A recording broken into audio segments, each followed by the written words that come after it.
Donc bonjour à tous, voilà en fait je fais une petite vidéo un petit peu pour expliquer par rapport au skatepark des Argoulets, donc un petit peu de nouvelles. Bon, il n'y a pas grand chose hein, de nouveau hein.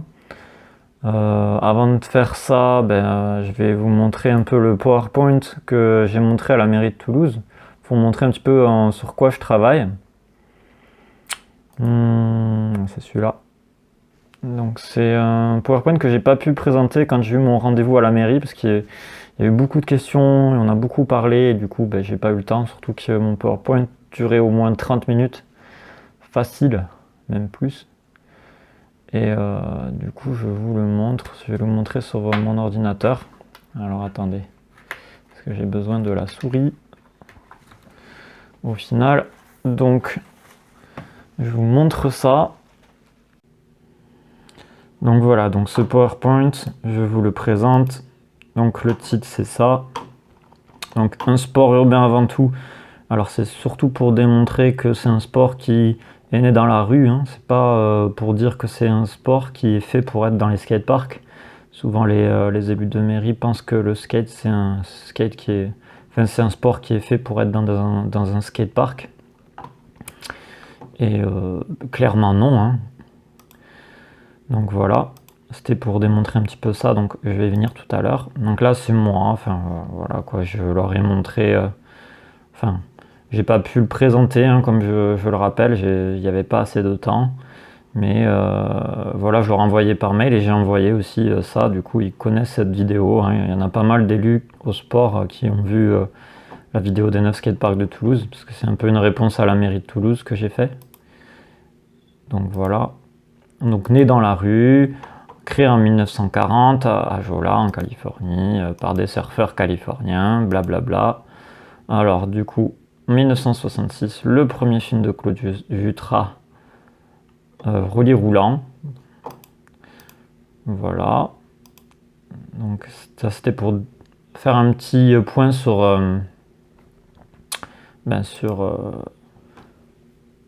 sur l'histoire du skateboard, pour leur expliquer d'où ça vient un petit peu, parce qu'avant de faire quoi que ce soit pour le skateboard, il faut un petit peu savoir d'où ça vient, un petit peu connaître l'histoire du sport. Donc les deux principales disciplines, le street et le skatepark. Voilà, le street ça représente à peu près 70% de la discipline, le skatepark à peu près 20%, le ball à peu près 5% de la discipline, mais c'est très populaire, donc il y a beaucoup de pratiquants. Le freestyle, ouais, c'est à peu près 10% de la discipline. Ouais, 10%, ouais, c'est ça. C'est une discipline un peu perdue, hein. On voit personne presque faire du freestyle en France. Il y en a peut-être 2 ou 3 pratiquants, hein. C'est vraiment petit. La verte, il y a un petit peu plus de pratiquants, mais c'est une discipline qui est en train de se perdre. Pardon. Le Big Air, ça n'existe pas en France, il n'y a pas de Big Air. Donc ça serait à creuser, mais il faut avoir beaucoup d'argent hein, pour faire un Big Air, hein, ça coûte cher. Les Américains eux-mêmes en ont quelques-uns chez eux, hein, mais ils n'en ont pas non plus des tonnes. Le Hill Bomb, ou le Downhill, pardon. Le Hill Bomb et le Downhill, c'est une discipline, enfin 2 disciplines en une. Le Old School, qui est aussi une discipline perdue. Bon bref, je passe à tout ça. Donc mon but c'est de présenter le street. Donc vous voyez là avec l'île du Ramier. Donc c'était surtout pour montrer en fait aux élus que il y a 3 places principales où les skateurs ont l'habitude d'y aller. Enfin c'est les plus populaires. C'est le Square Charles de Gaulle, la place de l'Europe, et l'île du Ramier. Donc là c'est pas la même place, hein, c'est Émile Mal, mais bon c'est pas grave, j'ai pas eu le temps de faire toutes les photos. Donc là vous avez l'île du Ramier, la place de l'Europe, très utilisée la place de l'Europe, hein, c'est la plus utilisée, enfin la plus populaire en tout cas.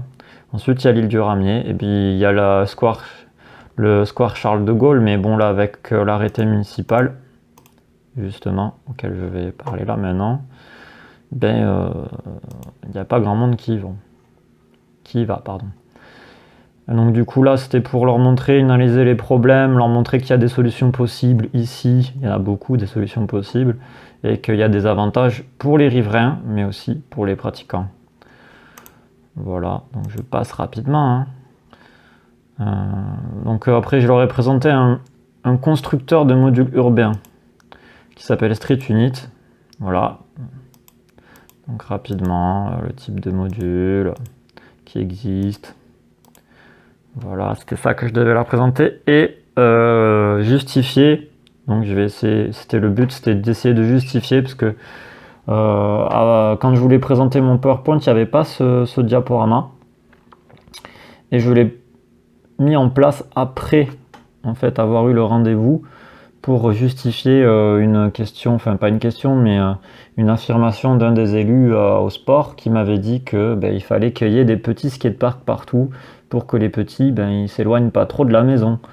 Et moi du coup voilà, mes arguments ils sont ici. Donc déplacement moins long, tout ce qu'il faut sur place, tous les skaters des quartiers voisins enfin réunis, oui, parce que ça, le fait qu'il y ait plusieurs skateparks, ça disperse les skaters et du coup ils ne se retrouvent pas ensemble. Voilà, plus besoin de se déplacer d'un skatepark juste pour un module qu'il n'y a pas dans un skatepark. Et ouais, ça c'est relou ça, quand vous avez un module, par exemple vous faites de la mini-rampe à bord de rouge et que vous aimeriez, je sais pas, faire du rail, vous êtes obligé d'aller à Ramonville. Enfin pas à Ramonville, mais vous êtes obligé d'aller, je sais pas, à Saint-Simon pour faire du rail, là ça devient très relou, parce que ça fait très loin. Juste pour un rail. Vous voyez, c'est enfin une barre, ça veut dire une barre métallique. C'est ce qu'il y a là ou là, ici. Donc voilà, moins de coûts d'entretien, oui, surtout s'ils sont en béton. Parce que s'ils sont en béton, il y a de l'entretien, certes, il y a toujours de l'entretien sur un skatepark, mais c'est plus rare que si c'est en modulaire. Voilà. Donc là, j'ai mis comme exemple le skatepark de Barcelone, ça c'est Badalona, exactement. Badalone. Donc avec l'association Agora en Espagne, qui ont fait venir la Street League et du coup ils ont un super skatepark parce qu'ils ont fait un partenariat avec la Street League. Peut-être que ça sera possible pour Toulouse, il faudra que je me penche sur le dossier. Quoi d'autre? Donc ça représenterait Rangueil, ça représenterait les Argoulets. Ça du coup c'est pour jumeau, il n'y a pas besoin d'en faire un nouveau, je sais pas ce que vous en pensez, dites-moi dans les commentaires. Et là du coup ce serait la cité des sports urbains. Donc là en photo on a le palais de la Glisse à Marseille, mais dans l'idée ce serait de faire un peu pareil, mais du coup pour Toulouse. Vous voyez là il y a un bac en mousse, là derrière la big ramp, là il y a un big air, on voit pas, avec une résine. Et puis là, il y a toute l'aire de street avec des petits palmiers, des faux palmiers bien sûr, parce que sinon il serait pas heureux. Un petit bol là-bas apparemment, d'après ce que j'ai vu. Et là, ça continue. Là, il y a une grande aire de flat pour les débutants. C'est vraiment bien pensé. Voilà, toujours chez Constructo et Wood Structure. Là, pour les skateparks en béton, l'idée ce serait de faire plusieurs constructeurs différents. Voilà, bon, je vous laisse sur cette diapositive, je vais passer à l'autre diapositive. Donc là, en fait, le but, c'est, vous me dites dans les commentaires si vous préféreriez qu'il y ait plein de skateparks, plein de petits skateparks à Toulouse, ou juste 4 gros skateparks. Donc près des arrêts de métro, bien sûr. Donc attendez, je reprends. Désolé. Petite. Donc là, c'était pour analyser les problèmes. Du coup de la cité de l'espace. Donc ça, en fait, ça commence à se démonter, en fait, à se disloquer. Force d'utilisation. Donc il y a des vis qui s'enlèvent, etc. Là, il y a des rainures des anciens skateparks. Des crevasses un peu, là il y a des trous, là c'est horrible en vrai les trous. À Rangueil, il y a les tôles qui ressortent. Là pareil, il y a les marques de rebouchage de ces anciens modules. Toujours la tôle qui s'ondule. Et là, bien sûr, on voit pas très bien, mais je vais essayer de vous... Voilà. Il y a les rivets ici qui ont été enlevés parce qu'ils ressortaient. Et il y a un skater d'ailleurs à Rangueil qui a pris cher, hein. Il a pris 2 points de suture dans la main. Donc il y a de ça quelques années, hein. Donc ça veut dire qu'il y a d'autres personnes qui ont certainement dû se faire mal, qu'on ne sait pas du tout. Mais voilà quoi, c'est assez dangereux. Les skateparks de Toulouse et les pétitions. Donc il y en a une pour la Cité de l'Espace, vous le savez. Une pour Rangueil, sur change.org. Vous pouvez la trouver sur Google aussi. Il y en a une pour Valmy et une pour Borde-Rouge ou Ernest Renan. Moi j'aime bien dire Borde-Rouge, je trouve ça joli. Donc Cité de l'Espace ou Grande Plaine, donc là c'est un petit peu un... Alors, et donc du coup, donc là j'ai fait un petit peu une estimation, enfin j'ai calculé 1065 mètres carrés pour... et 30 000 euros, c'est plus par rapport au béton lisse qui coûte 30 euros le mètre carré, donc 1000 mètres carrés, ça fait 30 000 euros. Voilà, c'est un calcul assez rapide. Dans les faits, c'est pas aussi simple parce que là, du coup, c'est de l'enrobé. Quand on l'enlève, il y a l'amiante à enlever, donc tout ça, il faut le recycler, ça a un coût, quoi. Enfin, voilà. Après, il faut refaire le terrassement aussi, qu'il y a ici, là, pour que le sol soit droit, parce qu'on ne voit pas là sur la photo, mais il est complètement incliné. Bon, la maintenance du pump track, réagencement des modules, éclairage public, clubhouse, voilà. Ça sera dans un avenir, j'espère, très proche. Pour cette année, c'est assez rempli le carnet de commandes de Toulouse. Donc Borde-Rouge, ou Ernest Renan. Pareil, c'est à peu près le même budget. Ce sera peut-être un peu moins cher parce qu'il n'y a pas besoin de faire de reterrassement. Il y a juste à changer le sol en béton lisse et ragencer les modules aussi, en ajouter quelques-uns d'anciens skateparks de Toulouse. Enfin voilà. Et oui, alors pour Rangueil, il y a 1025 mètres carrés. Donc je vais vous montrer, voilà quoi. Donc au clubhouse, c'est possible. Je pense éclairage public, ça serait possible. Voilà. Donc le but, ce serait de faire un skatepark pour accueillir les compétitions régionales et peut-être même nationales, hein, type championnat de France ou championnat régional. Vraiment un skatepark adapté à la compétition, à pouvoir faire des runs avec des bonnes relances. Enfin voilà. Donc Valmy, oui, là ça serait plus faire aussi un skatepark à moindre coût. Donc moi j'ai marqué un musée du skatepark. Bon, l'idée en fait, ce serait à chaque fois, une fois par an, de ramener un nouveau module et de le skater. Ce serait un module ancien qu'il n'existe plus dans les nouveaux skateparks. Enfin voilà.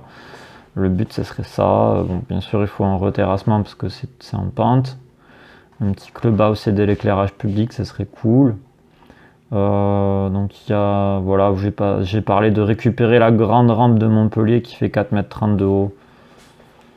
Ça, je sais pas si ça va vraiment être fait parce que le quartier, peut-être qu'il y a des risques qu'elle soit brûlée, donc faut étudier tout ça.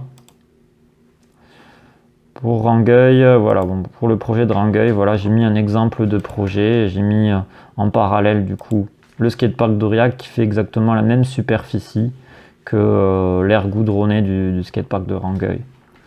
Voilà, donc c'était pour leur montrer, parce que j'ai eu un des élus qui m'a dit ben non, c'est pas possible, 1025 mètres carrés, vous vous rendez pas compte, ça coûtera trop cher. Et moi je lui ai mis, ben non, regardez, vous avez Aurillac, ça fait 190 000 euros, il y a exactement 1025 mètres carrés comme à Rangueil, donc c'est possible. En plus, c'est un skatepark qui a accueilli les championnats d'Aquitaine et les championnats de France. Donc je lui ai ressorti ça lui a plu. Et tant mieux parce que le but c'est que ça plaise. Donc tout est possible. Donc la Street League, je voulais la présenter, je n'ai pas pu. Donc là je leur ai envoyé le PowerPoint, j'espère qu'ils vont se renseigner sur ça. Donc voilà, c'était pour montrer les exemples de skatepark qui seraient cool d'avoir en béton. À l'extérieur bien sûr, pas à l'intérieur. À l'intérieur, faut que ça soit le mieux faut que ça soit un skatepark en bois. Ça serait mieux. Enfin en bois. Pas tout à fait en bois, hein, c'est une technique américaine. Voilà. Donc après, j'avais pas mal de questions. Ouais, je me mets pas mal en avant, pardon. Alors, faudra peut-être que j'évite de faire ça. Donc Argoulet, si vous avez des questions pour le projet en cours, bon j'y suis dessus donc je sais exactement ce qui se passe. Pardon, je tremble. Donc je sais ce qui se passe au niveau des Argoulets, il n'y a pas de souci. David, Pioche David, oui, je voulais faire un petit chantier associatif pour le reconstruire, le Pioche David, en association avec la Trèflerie. Donc ça, il faudra que j'en discute avec eux pour voir qu'est-ce qui serait possible de faire. Là, c'était des sports urbains pour savoir si qu'est-ce qui se passe enfin, au niveau des constructeurs, tout ça. Quel budget par an pour le skateboard? Ça aussi, c'était une question que je voulais poser. Je l'ai posée. Au niveau de la réponse pour cette question, j'ai eu, on est prêt à investir dedans. Après, les sommes, chaque année, ça dépend hein, du budget. Donc voilà, c'était ça un peu la réponse. J'ai pas pu poser toutes les autres questions. Celle-là, je l'ai posée. Bon, voilà, pas trop de réponses parce que je m'en occupe aussi, donc je sais à peu près. Mais je vous expliquerai après. Cité des sports urbains, oui, ben voilà. C'est en cours le projet, le chantier a commencé. Donc demande à la mairie, oui, alors c'est les demandes différentes que j'ai faites. Enfin, je leur ai demandé si c'était possible de changer le nom de certains skateparks, pas tous, hein, parce que ça sert à rien. Par exemple, le skatepark des Argoulets, ça sert à rien de changer le nom, je pense, enfin en tout cas dans l'immédiat. Rangueil non plus. Et par contre, le skatepark, j'ai cité l'exemple de Ernest Renan, donc le skatepark qui a... du coup, je leur ai demandé, là, je leur ai posé la question, Ernest Renan, est-ce que c'est le nom d'un skater? Clairement pas. Alors après, ils m'ont dit c'est parce que c'est la rue Ernest Renan. Moi, je leur ai dit certainement c'est le complexe sportif Ernest Renan. Mais dans tous les cas, ce serait bien qu'on pense à mettre des noms de skateurs sur les skateparks ou à leur donner un nom qui a un rapport avec la culture skate, quoi. Donc l'éclairage public, ce serait bien qu'il y en ait sur plusieurs skateparks à Toulouse. Ça aussi, c'est une des demandes très fortes des skateurs toulousains et de moi aussi. Hein, faut pas non plus déconner. Donc après, donc voilà, aussi je leur ai demandé de faire 4 gros skateparks. C'est plus sympa que si on est tous réunis en tant que skateurs toulousains. C'est mieux pour notre scène skate, pour organiser des projets, pour interagir aussi avec la mairie, pour créer une scène skate hein, vraiment toulousaine hein, à part entière. C'est très important qu'il y ait 4 grands skateparks. Ça nous permet de nous réunir en masse en fait et de vraiment construire des projets à plus grande envergure. Au final, donc là c'est le classement par ordre d'importance que m'a demandé Madame Haribage. Donc le but, c'est elle m'a demandé en fait de faire un classement des chantiers les plus importants, en tout cas des projets les plus importants par ordre d'importance, enfin des skateparks, pour savoir qu'est-ce qu'il faut mettre en priorité. Donc clairement, je lui ai mis la Cité des sports urbains parce que ça fait très très longtemps que les skateurs toulousains ont besoin d'un skatepark couvert et d'un vrai skatepark couvert digne de ce nom, qui représente la ville, hein, qui donne de la visibilité à la ville, et un grand skatepark si possible, comme à Marseille. Le skatepark des Argoulets, il est en cours, donc je lui ai dit, oui, il en fait partie il est dans une deuxième position, quoi. Le skatepark de Rangueil, avec ses 1025 mètres carrés, est en 3e position. 4e position, voilà, la Grande Plaine. 5e Ernest Renan, 6e Valmy, 7e Pioche David, 8e Saint-Simon, etc. Les autres quartiers, la terrasse, bref. Voilà, ça c'est le classement par ordre d'importance. Bien sûr, j'ai bien insisté sur la Cité des sports urbains, qui est le plus important, pour qu'on puisse skater à l'abri quand il pleut. Alors, en ce qui concerne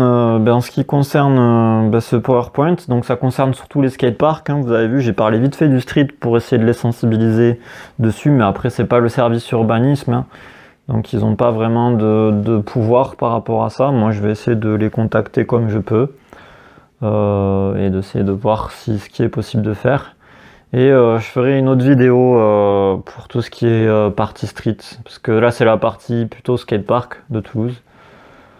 Voilà, après tout ce qui est Tout ce qui est street me passionne plus que ce qui est skatepark, je dois vous avouer. Je m'occupe du skatepark, mais c'est pas vraiment ce qui me passionne le plus. Je le fais parce que je le fais pour que ça évolue facilement et plus rapidement et que aucune asso de Toulouse soit laissée pour compte. J'ai aussi parlé pas mal des associations dans ma réunion. J'ai parlé d'à peu près toutes les associations, même ARA, alors que c'est plus trop une association de skate ARA, mais j'en ai parlé aussi comme association qui a développé un peu le skateboard, faut le reconnaître.